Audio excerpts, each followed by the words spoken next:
TIPS, funded by the Office of Florida's Attorney General. You are listening to WSTU, Stewart, Jupiter, and Indiantown, Martin County's Heritage Station. It's time now for the Casey Ingram Show on WSTU. The opinions expressed are those of the program host and guest and not necessarily those of WSTU. WSTU does not endorse products that may be mentioned. Any reproduction or retransmission of this broadcast is strictly prohibited without written consent of WSTU. It's time to call in with your questions and comments at 220-9788, 220-WSTU. And now, here's Casey Ingram. Forbearances, working remotely, internet shopping, retail space, and rental income have been hit hard by COVID. If you're looking to restructure your debt, obtain financing or equity, Commercial Mortgage can help you out. Tim Mullen at Commercial Mortgage has been providing debt restructuring services since 2003. Tim never charges a front fee, and all consultations are free. Tim only gets paid if he provides you a debt workout. Looking for a debt solution or financing? Give Tim a call at 772-872-6099 or visit commercialmortgagellc.com to schedule your free consultation. Also, one of the best boat storage facilities in South Florida is located right here in Martin County. It is Indiantown Marina, and folks, I know we don't want to talk about hurricanes, but now is the time to reserve your spot to have safe harborage, because I'm telling you, once a hurricane is named, the chances of you finding safe harborage is slim to none. So if you have your spot reserved now, you can rest easy and know you have a safe place to keep your boat, and you can do that at Indiantown Marina. It's located inland on the Okeechobee Waterway. Very, very well protected hurricane hull, and it's also one of the few marinas that's a do-it-yourself and full-service boatyard. Electrical, mechanical, bottom painting, all of the good stuff you need done on your boat can be done out there. Give the good folks at Indiantown Marina a call at 631-3272. And finally, one of my favorite places to go visit down in the pocket is the Fish House Art Center. What a fun little place. There is literally something there for the entire family. Arts, crafts, ice cream, craft beers, wine. You can paddleboard, you can bike, you can stay at the marina there. They have an Airbnb. I mean, there's just so much. It's kind of a one-stop fun shop. So give them a call, 772-221-5482, or check them out online before you head down to the pocket at thefishhouseartcenter.com. Second half of the show today, we got a lot of things to cover, and I have a feeling this is another show I wish I had booked for an hour instead of a half hour. But we have Greg Braun in. He's the executive director with the Guardians of Martin County, and I wanted to talk about a couple projects. And the first one is the Loxa-Lucie Headwaters Initiative, a real special project here in Martin County. So Greg, welcome to the show. First time that we've had you here, and I'm so excited to hear about Loxa-Lucie Headwaters Initiative. Thank you for having me. My pleasure. So you're the executive director of Guardians of Martin County, as I said, and tell us a little bit about this project and how it came about. Okay, certainly will. But before I get to that, I want to acknowledge some of the pictures that I see on the walls here. Yes. Happy Henry, I had an interview with him back at the station a number of years ago, and Tom Teeter talked with him back many years ago. Yes. So, indeed, you're a legacy station. We truly are. Been here for many, many, many years, so I appreciate that. But yep, Henry from the Snook Nook, we just lost him not too long ago. That's right. Yeah. So the Loxa-Lucie is a grassroots effort to try to conserve properties down in generally the western Hobe Sound area. It was started a number of years ago. 2019 is when several different conservation organizations got together, and really what spurred it, the desire for the whole project, was a tribute to Nathaniel Reed. You remember that he passed away just a couple years before Yes. that, and the Reed family had a legacy of acknowledging the conservation lands that were generally in the Hobe Sound area and trying to figure out how to protect them. So we owe a debt of gratitude to the Reed family over the years for many of the conservation lands in that area that people find as recreational opportunities now. The Nature Conservancy's Blowing Rocks property, the Hobe Sound National Wildlife Refuge, and the St. Lucie Inlet State Park. So after Mr. Reed passed away, there was a desire to sort of continue that legacy. And it was the Treasured Lands Foundation who initially started this idea, and they met with the Guardians to try to figure out what could be done. And what they were thinking of was a green corridor along Bridge Road. Which I was just driving by there yesterday, and I saw a big sign that said "Purchased for Preservation." That's right. We have had a successful campaign to raise funds for the first of what we hope will be a number of acquisitions along that road. So it's what we were able to purchase was a 138-acre tract, 2-mile-long stretch on the north side of Bridge Road. Iggy, if you can put that up, it was the last graphic. It was an older one. It used to be the Worldwide. I don't know if it was a corporation that owned it. I'm not sure what the graphic was, but it shows along Bridge Road. And folks, if you go between 95 and Hobe Sound, you'll see it. You can't miss it. There's signs there. And not only that property, but what you'll see along that stretch of road is sign after sign of either for sale or comprehensive land use change proposed. And That's right. What spurred this on was not only this desire to continue the green corridor, of which almost everybody knows the archway of trees going east of US 1 Yes. onto Jupiter Island. Well, the idea was to continue that on in the western stretch between US 1 and I-95.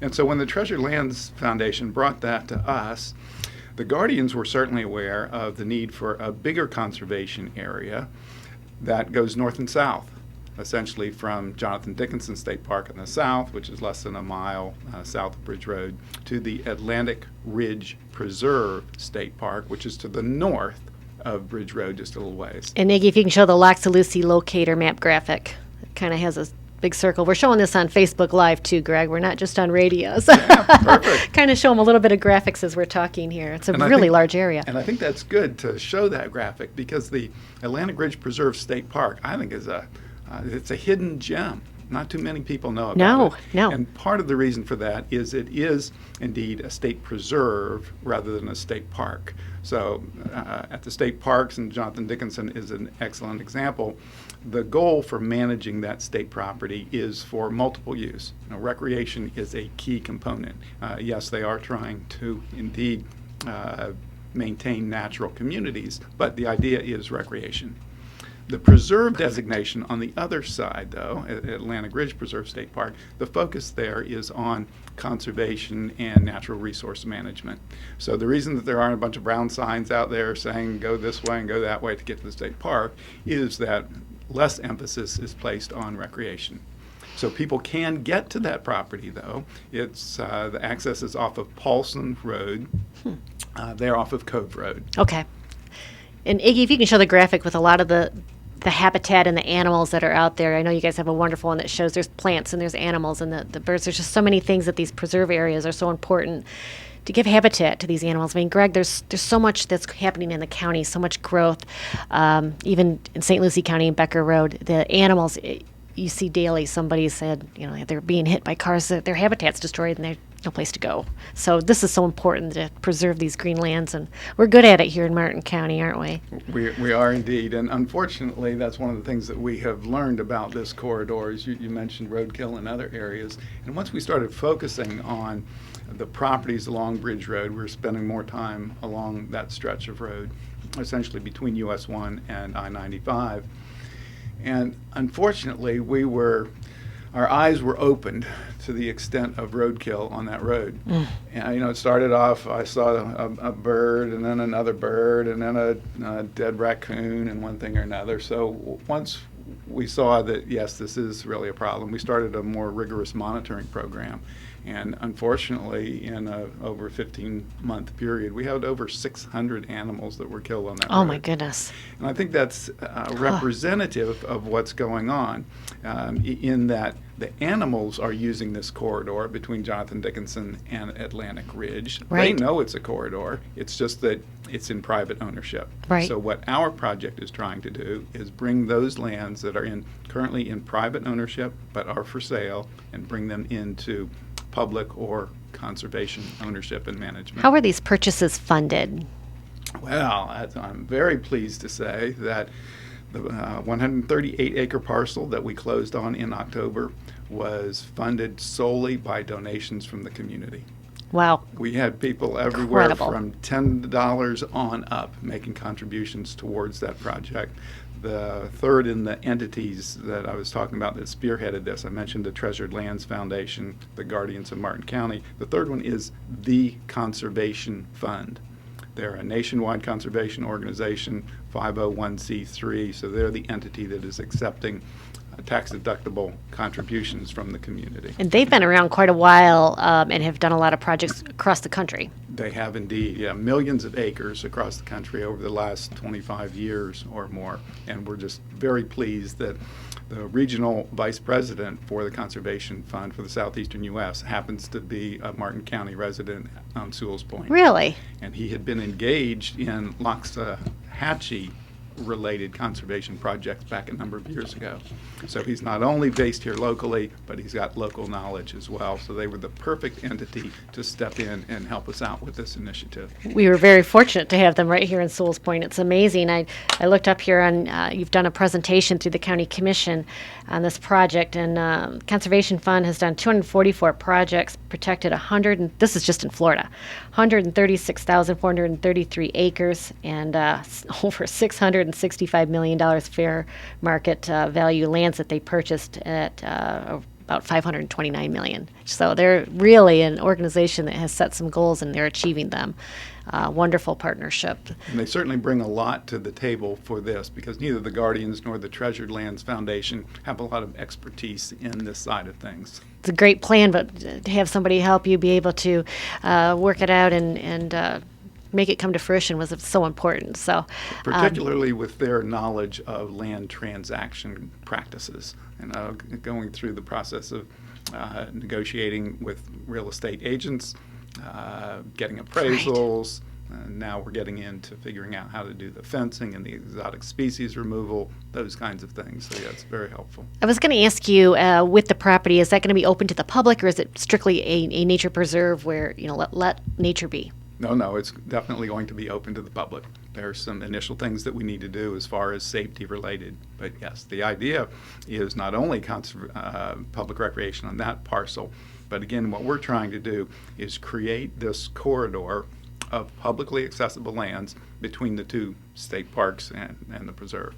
And so while horseback riding may be a little bit of a stretch, because we've got to figure out how to get across Bridge Road. Right. But the bottom line right now is there is a horseback concessionaire in Jonathan Dickinson. Mm-hmm. And although there is not one at Atlantic Ridge Preserve State Park, you can take your own horse and go horseback riding there. Okay. So the idea is that we want to be able to have people be able to get from the state park to the Atlantic Ridge Preserve.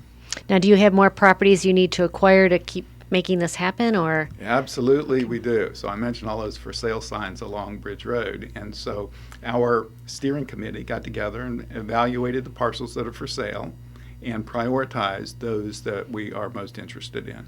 And because that 2-mile long frontage on the north side of Bridge Road is key from a hydrologic perspective, that was the one that we identified as our phase 1 or most desired parcel. Okay. We've got a whole bunch of other ones lined up.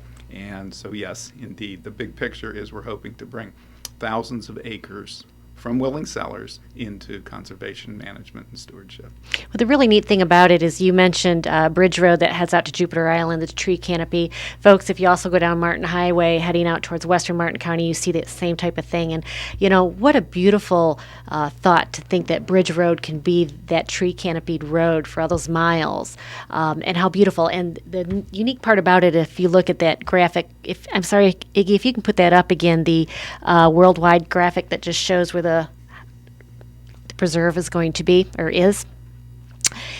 Behind that is other lands on Bridge Road. So from the roadside, you're not seeing what could be development behind those trees. It's just going to be a beautiful drive through there. And I think you might be able to speak to that a little bit, because we're also going to talk about the rural lifestyle plan amendment, and that's in that area as well. It really has come to fruition because of a project there. It is. So north of that 138-acre tract that we recently closed on, there is a several thousand-acre parcel that is also for sale, and that is one that is on our wish list as well. But there's only so much that we're able to do with donations from the community.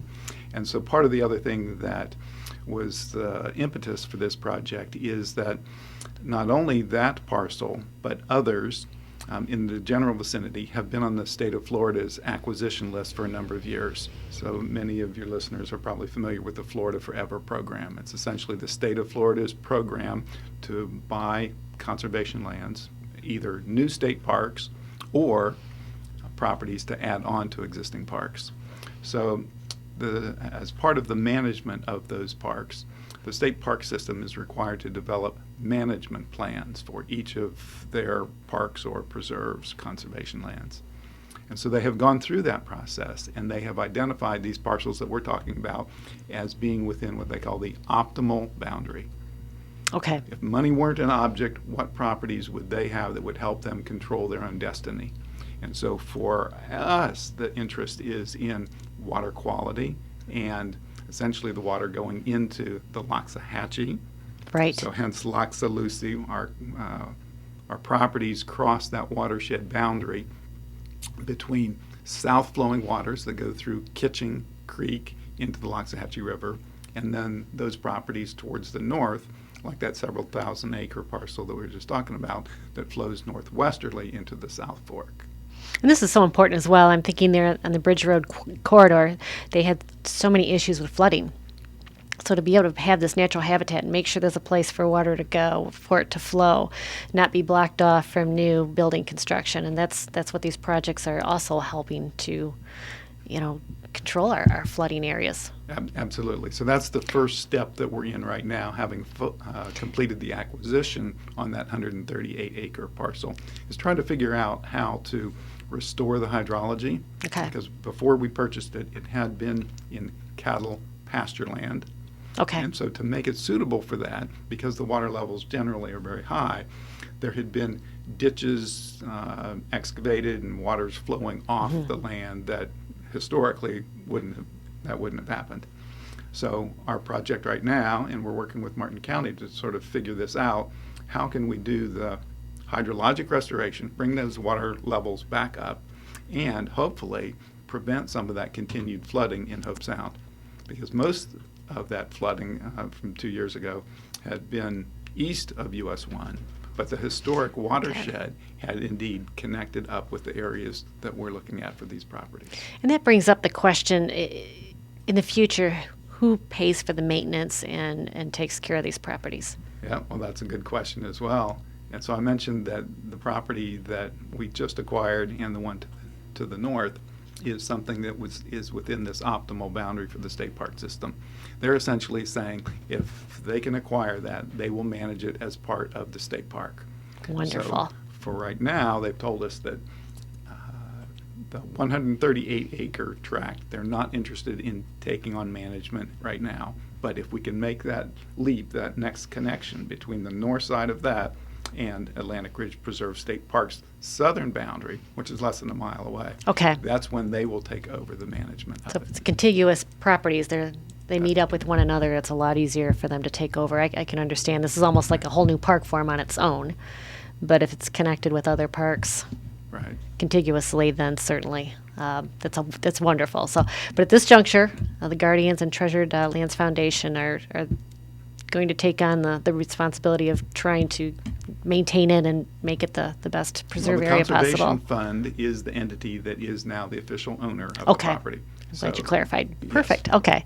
So, anyways, we'll be watching that. It's just it's a wonderful project. And folks, again, if you go down Bridge Road, you can't miss the signs. There's one big one, and there's a bunch of small ones that really show where that property is. And if you were wondering what it is, you can go to Loxa-Lucie Headwaters.org. Loxa-Lucie Headwaters.org, and that's the website. It's beautiful. The presentations, there's news, the photos that let you know all about this project and why it's so important here. And Greg, right here in Martin County, this is something that we've always focused on. We just lost one of our environmental, heroes here in Icon, and that's Maggie Herchala. So I know she was very happy with a project like this as well. So it's just we have a long history here in this county.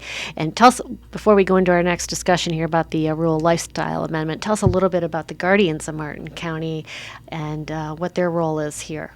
Sure. Yeah. The Guardians have been in existence since the early 2000s, and we're a conservation and growth management focused entity. So it's a nonprofit conservation organization and focused really on responsible growth. So we evaluate proposed changes to the county's comprehensive growth management plan, and try to figure out if those are indeed responsible growth kinds of projects, or are people just coming in trying to put as many people in and as much pavement as they can. As we see most often to the north and south of us. Again, we're speaking with Greg Braun. He's the executive director for the Guardians of Martin County, and that rolls us right into the next thing, and that is a proposed comp plan amendment here in Martin County. It's called the Rural Lifestyle Amendment. Currently, agricultural properties are zoned for 1 unit for 20 acres. This will change it if it is approved to allow density to be increased to 1 unit per 5 acres on land that's typically designated for agricultural uses, if I can speak today, folks. But if a developer proposes a project with a density of more than 1 unit per 20, they would be required to designate other separate property as conservation or an agricultural easement. Now, is that kind of where you're hoping that some of this property, there's a development that's going to be coming in, and folks, we're going to try and have them in the studio here in the next couple weeks, but Becker Holdings Company, they're looking to build 317 single-family homes on 1,530 acres in Hope Sound on the north side of Southeast Bridge Road. Is that part of what you're hoping, the easement that they need to set aside, the environmental easement, is that maybe where you're hoping some of this will help join up between the Atlantic Ridge and the Hope Sound parcel you just purchased on Bridge? It certainly could, and so we have met with Tom Hurley and members of that project team, and we're very interested in what they're doing. And our advocacy on this whole subject has been really the need for the public to understand what's being proposed. And so you may have seen the coverage recently of a very contentious county commission meeting on February the 22nd, where unfortunately the situation was that so much of the community was unaware of what was being proposed. And so the Guardians have indeed gone in and met with the county on several occasions, and we're trying to help them amend or modify that application and make the public more aware of it. So I think your point is well taken, that there could be some possible benefits to our Loxa-Lucie project. But in the bigger picture, what we were concerned about is not so much the proposal for the development on that 1,500 acre parcel, but what we were unaware of until it came before the county's local planning agency was that the Rural Lifestyle Amendment was worded in such a way that it would apply to any parcel 1,000 acres or more anywhere in the county. And we don't believe that the members of the community were knowledgeable about that. And until I got into this, the Guardians were certainly not aware of it. And so... And I think that day, Greg, most people were saying to the commissioners, wait, hold on, let us understand this more, don't rush this through. I heard that over and over, it's like, we don't know enough about this yet. So I think that's where we're standing. And the Guardians, you offered, I think, in conjunction with the county commission, to put on some workshops for people to come ask questions and have answers to those things that may concern you, like, who's going to pay for if the urban service boundary is extended? Is it going to be extended? Will there be sewer and water services? And is it county services that all the taxpayers pay for that are going to, service these communities that are now 1 unit for 5 acres? There's just a lot of questions out there that need to be answered. There certainly are. And so the Guardian's perspective is that the commissioners need to vote in a way that is representative of their constituents.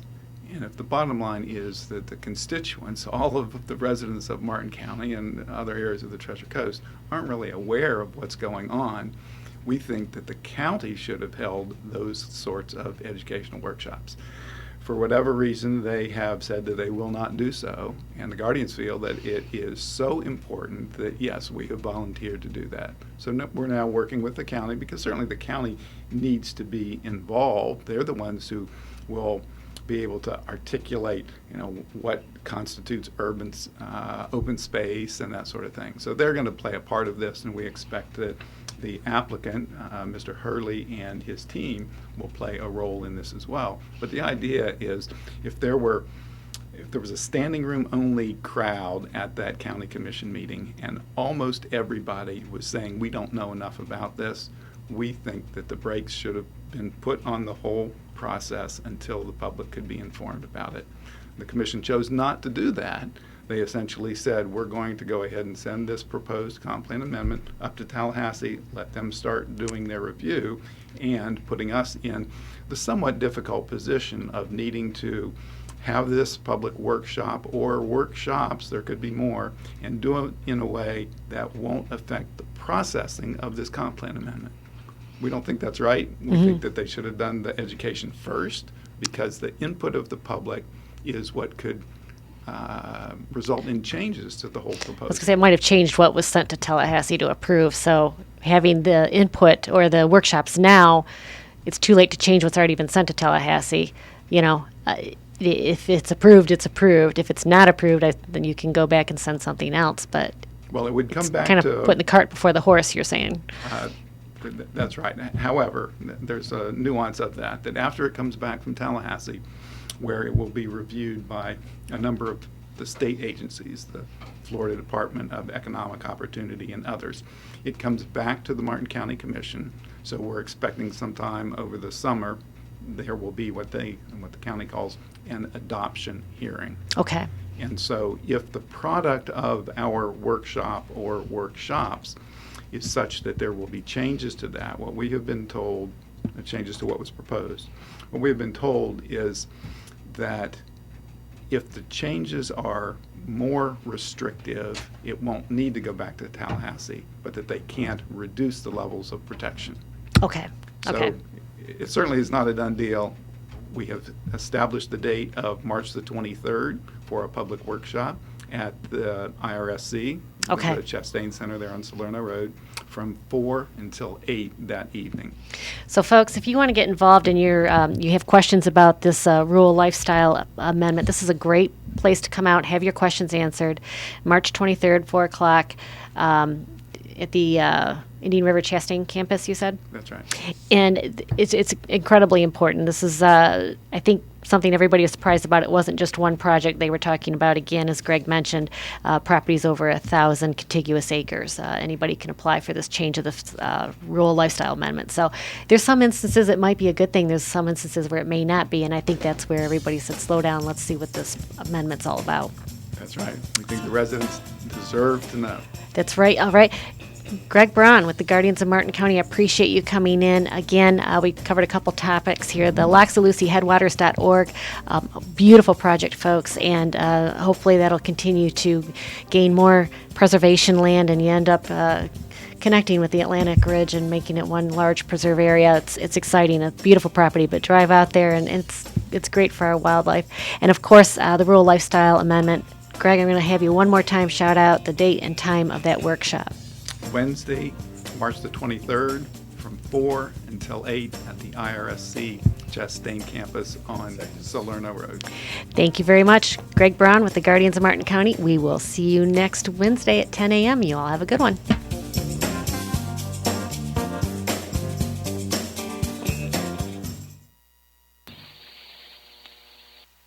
You are listening to